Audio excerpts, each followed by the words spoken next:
from around the world, from the ocular oncology, the retinoblastoma, and the greater Los Angeles community for this very special event.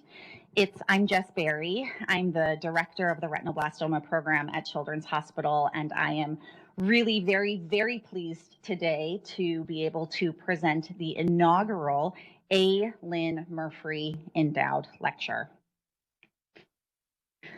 Dr. Murphree, Linn, as he was known, was the founder of the Vision Center here at CHLA. So now the number of faculty that we have, the researchers, the students who come through, all owe this wonderful facility to the work that Linn did to bring us all together in order to combat childhood blindness.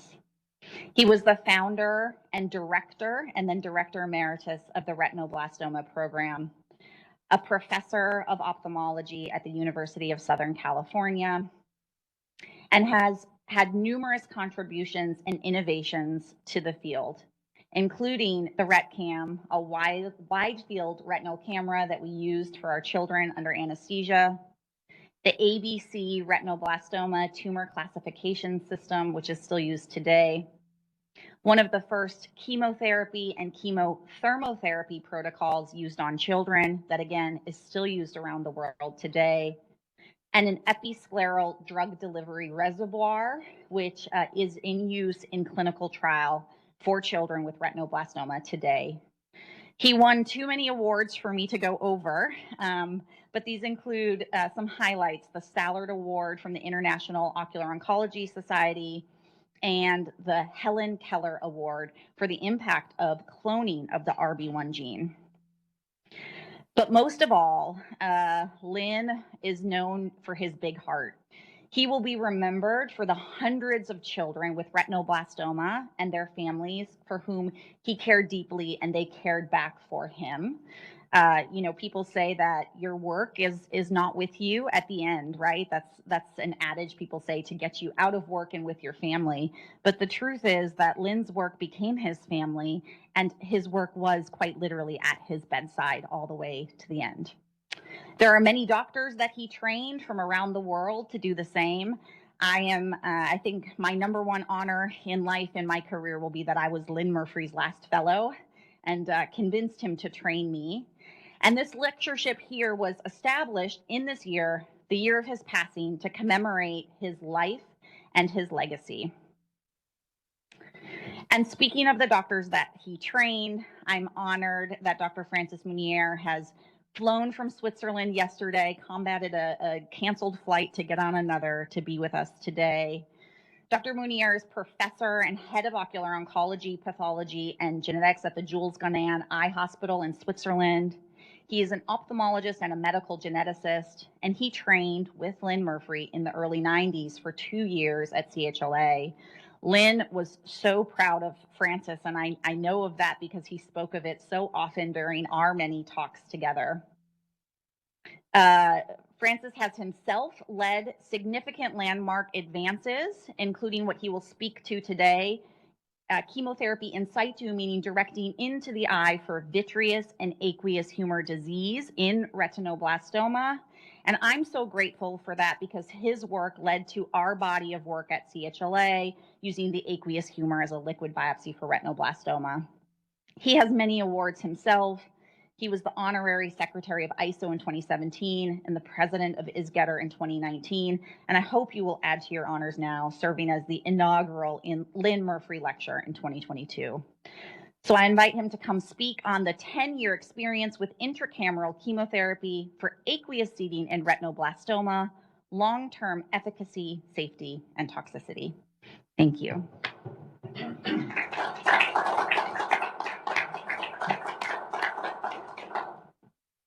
So, hello everyone in the audience and abroad. It's an honor, a real honor for me to be present today. Thank you so much, Jesse, to invite me and be present to honor Linn's memory. So to speak about the achievements of Linn, it would be a long list. So I did as you, Jesse, I just started with with his work assigning the gene to the chromosome 13, the retinoblastoma gene. It was in part done by linkage analysis with the esterase D gene. And then it paved the way for the positional cloning of the gene. And he was a co-discoverer of this, the very first anti-oncogene ever. Then he pushed the concept of chemoreduction and focal treatment and described this method of transpapillary diode-mediated hyperthermia, which I learned with him in the OR and practice, almost on a daily basis back home. Also, as you mentioned, we select the same items, the ABC intraocular classification that we still use, and the concept of the chemo plaque. Now, among the numerous honors, also I selected two because the list is long. The Stellar Medal in Paris. I have obtained this picture from Ralph Eagle, and of course the major prize, the Ellen Keller Prize for his work cloning the gene of RB1 gene. This would have deserved actually a Nobel Prize in my views, but here he is with his co-recipient, Brenda Galley, Ted Raija. Webster Cavini is not on the picture. So, but we have to make a flashback because I happened to meet Linn in May 1986. It was in Amsterdam, and it was the ancestor of the ISGEDR Society, the International Society for Genetic Eye Disorders and Retinoblastoma. The meeting was in May '86, and I was so excited. It was my very first meeting ever. I was a young resident. I was doing a thesis on the cytogenetic of retinoblastoma, so I was far behind what he was doing, but I was so excited to meet him because I was aware of his paper, his Nature and Science paper. And then on his way back, and there was also this excitement in the meeting because there was a rumor, it was May '86, that the gene was cloned and about to be published. So we're all so excited. And Linn accepted on his way back to LA to stop in Lausanne. He made me the honor to stay a few days with me. And I remember I took him in my Citroën 2CV and we went in the Alps. And he told me, Francis, who knows? Later, maybe if you want to do a fellowship, think about LA. And actually, it's exactly what happens, but 5 years later, because I hadn't started my ophthalmology training at the time. And he actually hired me for a 2-year fellowship in LA. Here's me and Linn on Santa Monica Beach. And he was so enthusiastic. I was a resident, and he was so supportive. He gave me a lot of energy. Here's what looked like a CHLA in '91 with the Smith Tower, the research tower, and here's my bench in Teddy Funk's lab. And he made everything possible to facilitate, to speed up my work, to transmit as much as possible of his knowledge. Honestly, I couldn't imagine something of this kind. He, to such an extent that when I went back in Switzerland, I had learned so many things with him, to treat retinoblastoma patients on top of my lab work, trying to identify RB mutations in my patients. And so I was able to import, actually, to implement these new techniques in Lausanne, to improve the management of the patients in Switzerland, and also to create a laboratory of ocular genetics. So and this led me finally, and I think really it was instrumental it changed my career, totally. And finally, I was appointed full professor in 2015, and he came to my inaugural lesson 1 year later.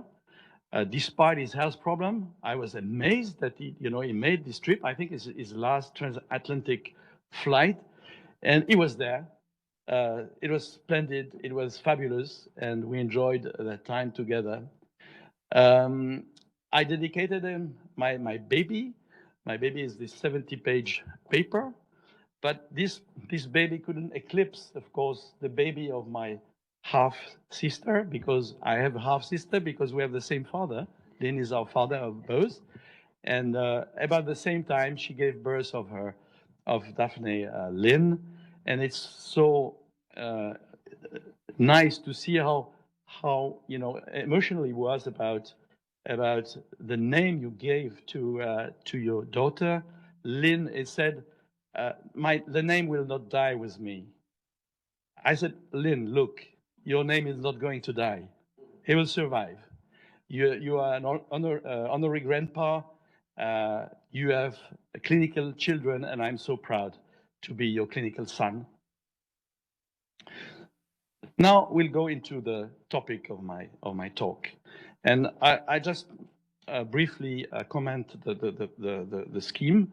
I will first start with kind of knowledge about the specificity of anterior segment involvement in retinoblastoma, because if you don't go into details, you're not going to understand. And believe me, I've seen so many errors and misconceptions regarding anterior-segment involvement.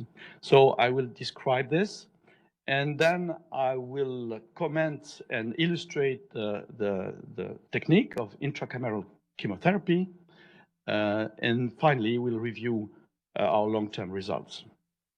So I remember just that we have 3 seeding patterns of retinoblastoma, and these 3 seeding patterns can actually take place in any of these 4 seeding compartments. But there is a specificity for the aqueous compartment. Why? Because it's the only one who has actually potential metastatic risk. Why? Because you have the Schlemm's canal. If you have seeding in subretinal space, if you have seeding in the subhyaloid space or in the vitreous, no risk for life of the child. When it comes to aqueous seeding, you potentially can expect a problem of when the tumor will invade the aqueous. So just keep that in mind. So it's the reason why aqueous seeding until recently was considered to be associated with a higher risk factor for metastasis, and because of this, upfront enucleation was preferred. But recently, there are these 2 papers challenging this view that actually anterior-segment invasion is not a risk factor and not an indication to adjuvant chemotherapy. It's actually what we do in Lausanne. On top of this, this seeding, unlike subretinal or vitreous seeding, was resistant virtually to all modalities available. And this is because the IC50, this is a green curve, this is from Paula Shakevich's work, is not reaching the IC50 dose, so there is no enough drug to get rid of the tumor. And with the technique of delivering, overpassing this problem of intracameral injection, we can then have the right concentration at the right place to control aqueous seeding. So now just a reminder, aqueous seeding, some definition actually, can be primary, so present at diagnosis. It's group E by definition of Murphree classification, or can come during the course of the disease, and it's a secondary seeding, aqueous seeding, but also leads to enucleation. Now, this primary aqueous seeding can be is present in only 1% of the patients in the developed countries, But there are two rare variants of retinoblastoma where it's more frequent. It's a diffuse infiltrating and the diffuse anterior retinoblastoma, where by definition it's 100% of the cases. Now, secondary enucleation appears to be increasing in frequency with the different era of conservative treatments. It was present in 2% during the external beam radiation era. It tripled to 6% during the intravenous chemotherapy era, and appears to be even at a higher frequency now that we are treating more advanced disease with intra-arterial and intravitreal. So it's really a challenge for the clinician. Now, just a blink, you know, you can have in an eye with retinoblastoma, you can have two types of cells proliferating. You know, either tumor cells on the left, on your left, or germinative cells from the lens. It's a non-retinoblastoma child on the right. You can see even the contact lens. It's an aphakic child with a Elchnik pearl, and looks very much the same actually. So now, when you deal with aqueous seeding, just remember it's just the tip of the iceberg. And you need much more information if you want to deal successfully with this problem. It's why I have implemented in the OR in Lausanne these two tools, investigate tools. I have no interest, I have no disclosure, but you know, one is OCT, intersegment OCT, and the other is a 50 megahertz by microscope. So let's see first the importance of OCT. OCT allows you, in nowadays, to clearly visualize the Schlemm's canal and to assess its tumoral involvement or not. I will show you two cases. So this is the first case with Schlemm's canal well visible, and we don't have any proliferation at the surface of the trabeculum. Now, look, we did systematic sections in different quadrants, and now here, in this position, we have some epitrabecular growth. But remarkably, I don't know if the light is not too high. Can we dim the light a little bit? There is a demarcation line. Can you see this here? You know, delineating the trabecular meshwork and the anchored seed.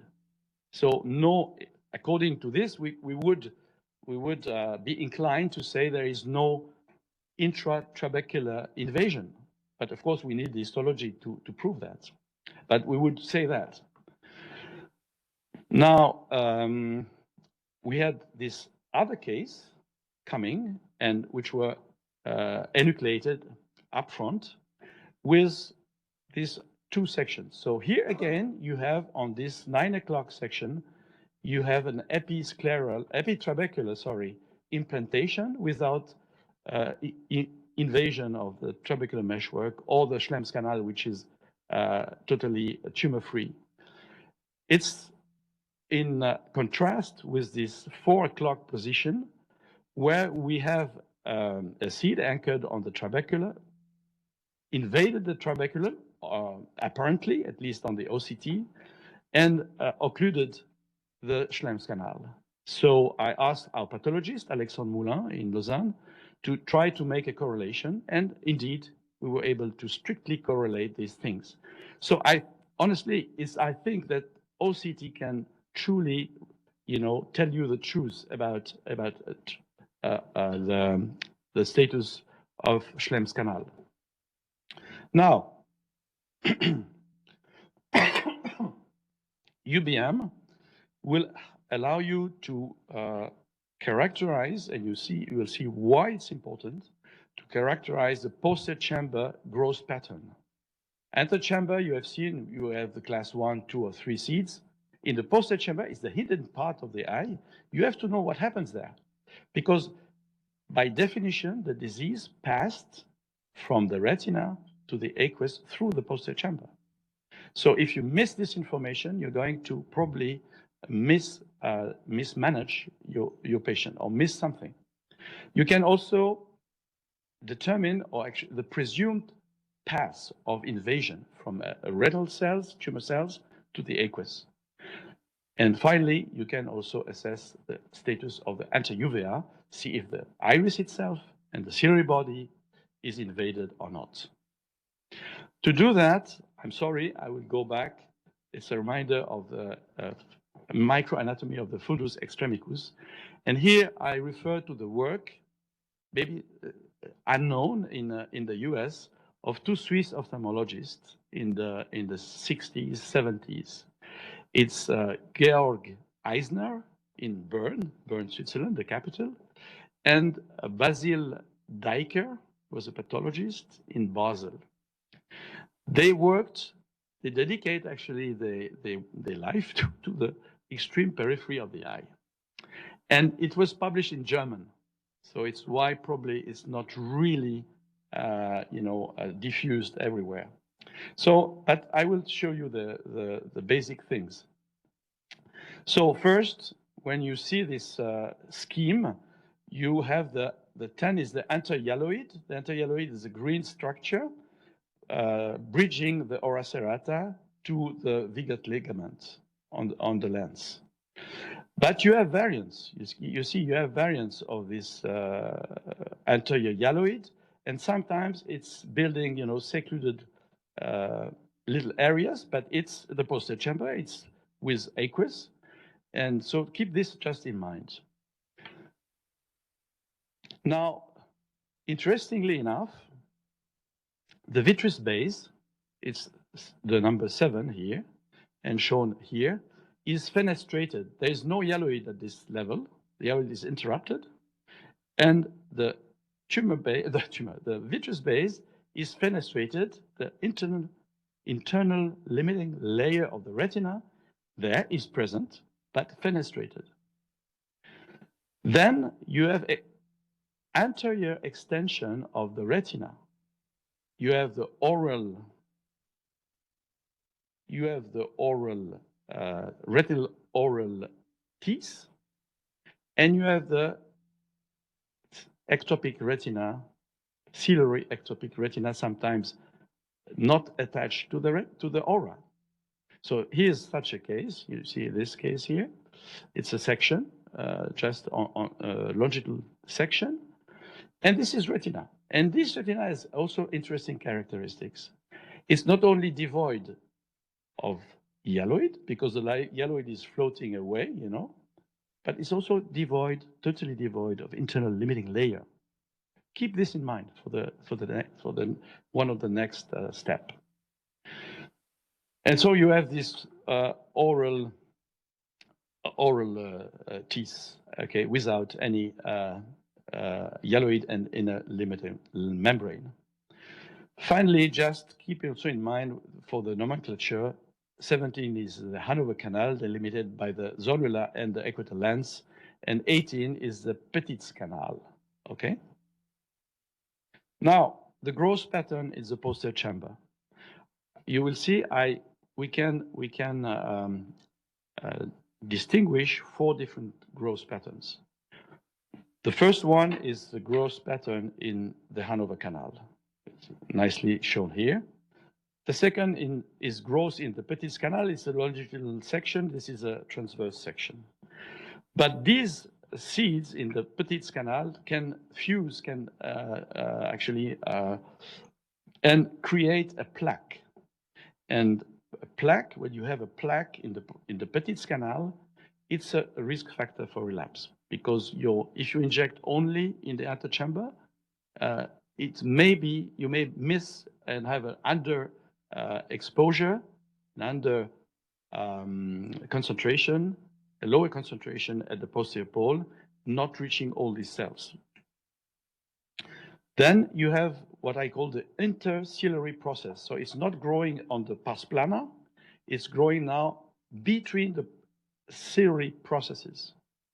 And this is a niche washed by the secretion of aqueous humor, and these cells growing at this level they resist to the treatment because they are protected by the secretion of aqueous humor. So it's also a risk for relapse. And finally, you have the posterior iris implantation. You can see here the iris, and you have, confluent seeds anchored to the posterior pole. So if you irrigate with a drug in this aqueous humor, you will reach the surface, but you will not reach the part anchored to the iris, okay? It's also, to me, a potential growth feature associated with a risk of relapse. Now, finally, as I said, you can nicely document if the iris or the ciliary body is itself involved. So here you have an intraciliary involvement in longitudinal and transverse section. Now, referring to the presumed mechanism of passage from the retina to the aqueous, you have to distinguish two distinct situations. One where ciliary body is not involved, and the other where ciliary body is involved. When it's not involved, basically it's simple because you have either a transyaloid growth, the seeds anchored on the anterior, and with time they finally go on the other side. This is a common mechanism. And the other one is the transoral. Transoral mechanism refers to an extreme peripheral tumor that actually you can seed directly under the hyaloid. It can seed, of course, through the fenestrated inner limiting membrane in the vitreous, but can seed in the aqueous humor directly from here. When the ciliary body is involved, this is different because you can have a transciliary pass. You can see here such a case with we can see even the bump of the ciliary growth, and you see this growth as desinserted the iris root and is seeding directly in the antechamber. So it's a direct passage from ciliary body, not passing through the posterior chamber necessarily, can go directly to the antechamber or go through the posterior chamber when it goes this way. You have also a supraciliary pass. In this variant, you have the tumor invading between the corpus ciliary, which is detached, okay, and the sclera, and arriving at the iris root can invade directly, by the supraciliary space, directly the aqueous. Finally, you have also a iatrogenic mechanism when in patient, I've seen that several times, patient operated vitrectomy, unintended really vitrectomy because the retinoblastoma was not suspected, or following a cataract surgery, if the capsule is disrupted, you can have then a passage created to cells into the antechamber. Now there is a very unique situation, remember, with the islands and the oral teeth, with the anterior diffuse retinoblastoma, which is less than 1% of all retinoblastoma. But in this case, my hypothesis is that the seeding comes directly from the islands. There is no, in this variant, there is no retinal tumor. And if there is a peripheral retinal tumor, it's a transoral growth. So epiciliary or transoral. Now, the therapeutic strategy will be inspired in part by these features that I remind to you, the invasion or not of the Schlemm's canal. In my view, an invasion of the Schlemm's canal is not compatible with a conservative management so far. I would not do that.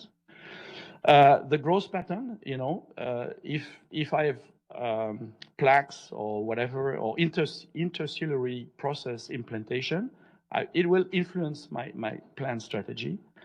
And again, of course, if the UVA is involved or not. So the technique is basically consists of a safety enhanced technique to prevent the tumor spread, as we did for intravitreal injection. Then it's a bicameral aqueous replacement. Okay, you will see on the video, to prevent the aqueous relapse with topotecan or melphalan at these concentrations. So bicameral to prevent aqueous relapse, because if you have this characteristic in the posterior chamber, I think it's better to put the drug also behind. Of course, I didn't mention that I suppress the secretion by Dimox, okay, by acetazolamide during the procedure to suppress the secretion, but it's not enough to be fully efficient. And then I end with a concomitant intravitreal injection to prevent the cross-contamination. Remember, if you have a passage, a transhyaloid passage from vitreous to aqueous, you can have the contrary also. And so you have to I would say, sterilize the vitreous at the same time. So this is the video. So pay attention. First, a very long passage. You will see at the end, it's a more than 2 millimeter passage. So that this 34 gauge needle is extremely stable, cannot move. We cannot touch the lens. It's totally stable. And then we do a double indentation. You will see depressing and emptying totally the anterior and posterior chamber. And look here, you will see the cells that are coming from the posterior chamber to the anterior chamber. Then we have a transient athalamic state. We exchange, you see, I exchange the syringes. I insert my drug at the right concentration, and I can replace the amount of aqueous I removed. I inject a little bit in the anterior chamber, and then I will perforate the root of the iris, you will see, and inject on the other side, and in the Hanover canal, basically, and then I inject from the other side. And you see how much material I can get also from there. So it's a retrofilling from the posterior chamber, basically. Voilà. So this is about the technique. And then, of course, we do a cryo down to the endothelium. Yeah, it's a big ice ball. Remove the 34 gauge needle, and then with the cryo in place, I inject directly because it's still hypotonic, so I would have a reflux. I inject in the vitreous and finish. When done, finish with the cryo. This is closed here. This is closed, and I finish with the cryo of the entry site of the vitreous cavity. And you will see at the end, you see the passage? There is no reflux. It's a long passage. It's why it's a trick. You cannot touch the lens. If the right direction, you cannot touch the lens. So just another case with just a step through the iris root to show you when you inject below, it comes with, of course, and still another case where I go behind the iris root, inject, and you will see also in this case, oops, it comes like the baby, it's a boy. Okay, so that's just a trick to be more efficient with the posterior tumor burden, because there is a tumor burden below. You think it's clear, in the chamber it's perfect, and it comes back afterwards. So now let's go to talk shortly about the long-term experience in Lausanne. So it's a retrospective review of all our patients with primary or secondary spontaneous aqueous seeding treated by intracameral chemotherapy between December 2011, when we get started, to December 2021, with a minimum of 12 months follow-up. So the follow-up, the last enrolled patient was in 2020. So just to precise, okay, it's spontaneous mechanism of seeding. I excluded all the patients. I have 5 such patients with a iatrogenic mechanism. So the aim of the study was to assess long-term aqueous seeding control, the eye retention rates, the survival of the patient, and the ocular toxicity and final vision, of course. So it's the study patient. We have 20. We have actually more because in 21 we had accumulated more patients, but they had no 12 months follow-up, so it's excluded. But we have 20 of patients in the window of recruitment, 10 unilateral, 10 bilateral, including in the 10 bilateral, 5 of those had only remaining eye, with desperate situation, doomed to enucleation normally. And they originate from 13 countries, including Taiwan, but mostly from Europe. So 4 eyes sorry, had primary seeding. And interestingly enough, the age at diagnosis of retinoblastoma and aqueous seeding, it's coincident diagnosis, was more than 10 years. It's not surprising. So one was a late presentation. One had a diffuse infiltrating, and the other 2 had anti-diffuse. I illustrate just this case. You see one anti-diffuse retinoblastoma. You have the extreme peripheral tumor seeding behind. This is the yelloid, seeding behind, like this. This is the picture of the tumor here, and the seeding in front, anterior to the aura. Another case of anti-diffuse and a case of diffuse infiltrative with the typical signature of OCT of a non-exophytic, non-endophytic tumor growing on the surface of the inner layers of the retina. Now, the 16 eyes with secondary seeding belongs to these groups. The age at diagnosis, this is interesting also, because it tells us something about this category of patients with aqueous seeding. You see, the age is much younger, but the time between diagnosis of retinoblastoma and aqueous seeding is more than 4 years. So they went through treatments for more than 4 years and end up 4 years later with a devastating end stage retinoblastoma. So it's a late finding. Aqueous seeding is a late finding. Now, they were heavily pretreated, as you can imagine. They had a long life of treatment, mean number of 8 intravenous chemotherapy, but the record was 26, you can imagine, 4 intra-arterial, etc. So the patterns of antechamber in this population, I had 4 class 1, 9 class 2, and 3 class 3. But you see, I have a class 0. Oh, oops, what is it? So I'm referring this here to patients where I couldn't identify clinically with a biomicroscope cells in the antechamber. In some of the cases, no with the cytopathology exam, but who had an invasion of the Petit's canal. So you see here the patterns in the posterior chamber. The Petit's canal invasion is common to everyone. Then you can have ANOVAs on top of it.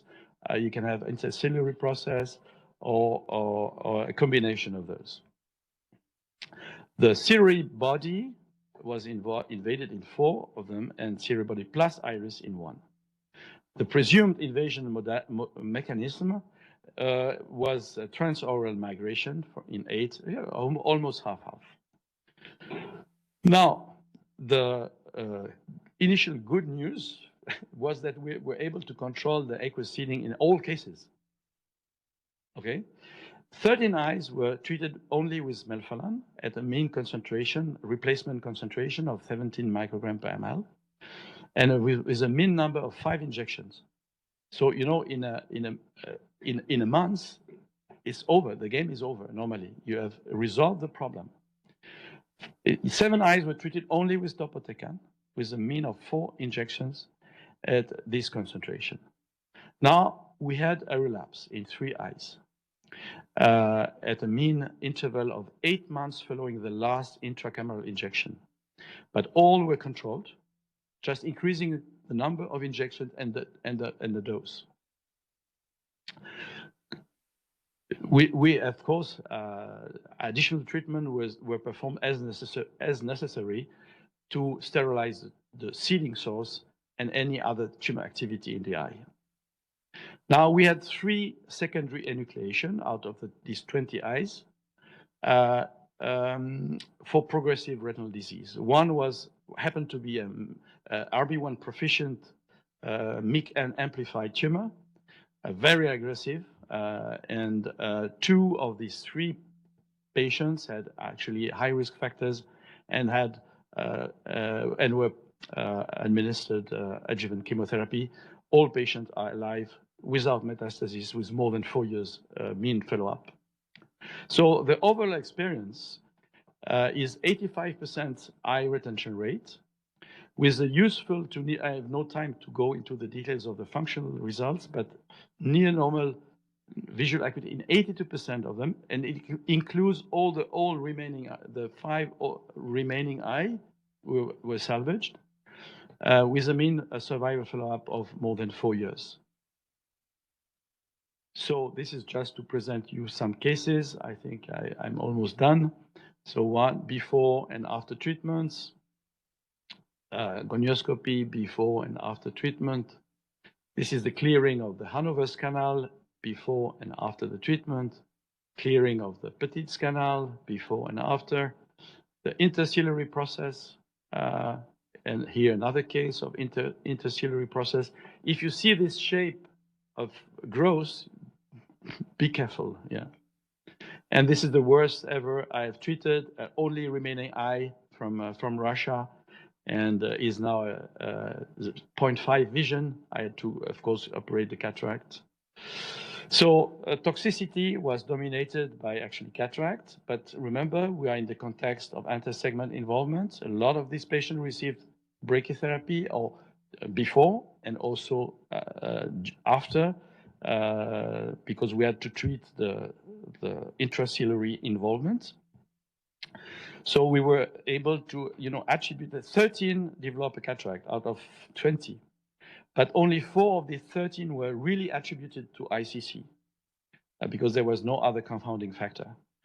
And 11 of these 13 underwent surgery.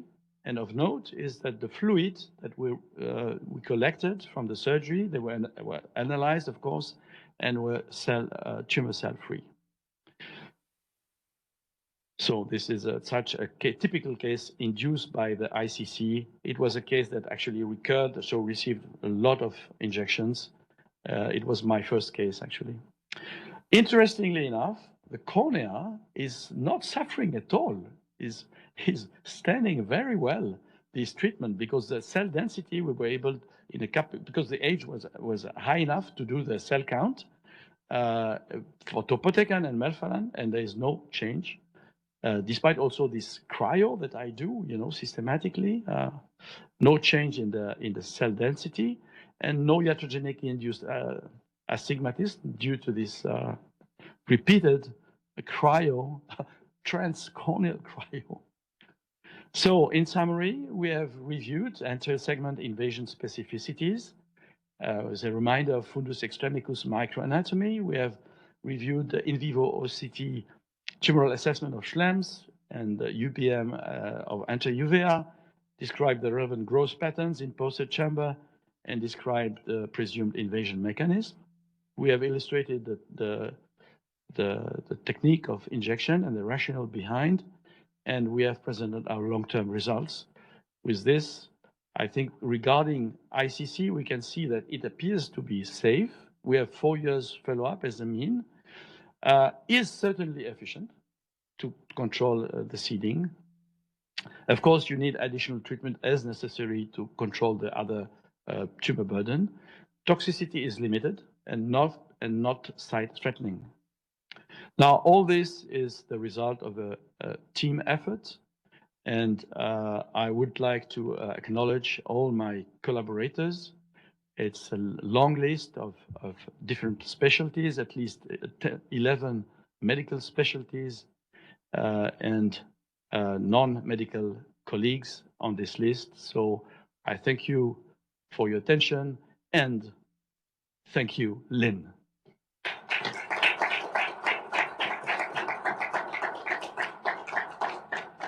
Do you have any questions?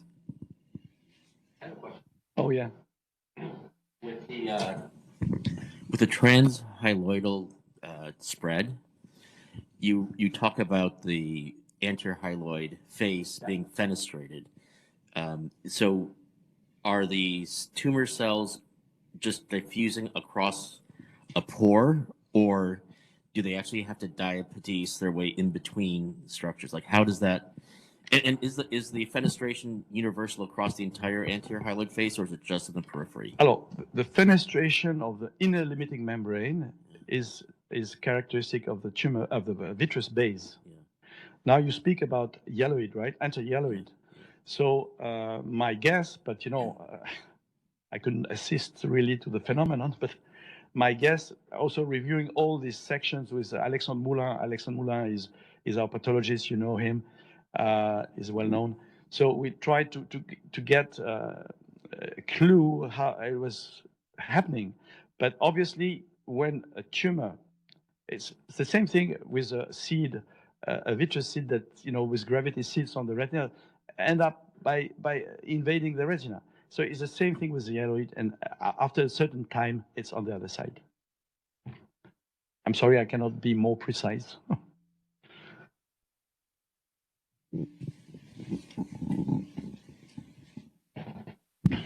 Hi, that was just so fascinating. Especially noticed the long latency of the recurrences. Yeah. And I'm just wondering, I mean, clearly not much is known about those cells that are there, but why are they, in your view, occurring in the anterior segment, in the anterior Yeah, chamber? I think we're actually working on that. I have a group working on that in Lausanne. Obviously, these cells, underwent reprogramming, allowing them to survive in this surrounding, in this environment. That's quite amazing, and they're so slow. They're so slow. I've seen, some of the patients I've treated, they went through so many treatments, and some I had no time to detail, but some they were at the fourth relapse in the antechamber before coming to Lausanne, and I think honestly it's why I wanted to to really highlight the hidden part of the eye specificities, to take this into account also in the treatment planning, because you can monitor them, the clearing of these cells in the posterior chamber as well, and then it's not going to come back. If I can brief follow-up, have you been able to look at the genomics of the primary relapse or the aqueous that would be associated? Yeah, it's work in progress. Yeah. Yeah, Mark? Francis, thank you. Fascinated by the notion of island food, retina, Inaugural, Parada, tumor, and maybe I've missed it in the case, but have you actually seen a primary bleeding where the only tumor post-chamber infravora? Hello. All the patients I had with anti-diffuse retinoblastoma, and I have 2, but in the world there are maybe 15, okay, were the variant of anti-diffuse with an extreme peripheral tumor, retinal tumor. But I came across several patients from, I was discussing the case with colleagues from Canada, from India, where there were no retinal cells, because the eye were anechoic, and they screened the entire retina. There was nothing. It was just in the aqueous. Yeah. So we have some comments from our colleagues around the world. Guillermo Chantada says, great talk, Francis. Thanks. You mentioned a case with MIC-N amplification. Do you think that the biology, e.g. retinoblastoma subtypes, could play a role in predicting success? I think this is a good question, and probably it will guide our treatment, our decision making in the future. Regarding this MIC-N, of course, it's so rare that I cannot make more comments. But surprisingly, this MIC-N amplified tumor was seeding in the vitreous, was seeding in the aqueous. So mimicking really, we know it's a variant of retinoblastoma. But what I think is we're going to we will be able to characterize the background, the genomic background, genotype subtype of the tumor upfront at diagnosis. I know you're working on that too. So this will probably impact deeply our management. Yeah, I think so. I agree. Another question from Shabana Chowdhury. Many thanks for a great presentation and highlighting the presentation that we have also come across in our center in Pakistan. I'm currently managing patients with AC Mets with intracameral melphalan. The question is about the impact of melphalan versus topotecan on corneal endothelium, and maybe your choice on when you choose one versus the other. Okay, yeah, good question. Also, so regarding the choice of the drug, I think as far as the corneal endothelium is concerned, I don't see any difference. It's not a problem. Probably in pigmented patient, melphalan is more inducing inflammation like uveitis or some reaction of that type. So, but in terms of efficacy, it's very similar. I cannot see, the 3 cases that relapsed. 1 case was treated with topotecan, 1 out of 7, and 2 cases were treated with melphalan out of 13. So efficacy, we need more data, but efficacy seems to be equivalent. Regarding the concentration, if you use the replacement technique, aqueous replacement technique, I would go for 20, even 30 microgram per ml because it's very well supported. And in all of your recurrent cases, you used melphalan then? And in all the recurrent cases, we use melphalan to control the disease, yes. Okay. Kate Payton from Vancouver asks, do you have any cfDNA results on the aspirated aqueous? What do you mean? Cell-free DNA results on the aqueous. We do. We do, and we'll discuss this in a minute because there are some very exciting things ongoing. But yes, we of course. Good. Okay, well, thank you. And there's many comments on here from people who've joined around really the entire world. So thank you all for joining in. And Francis, thank you. And hi to everyone. Yes. Thank you. Bye. Thank you.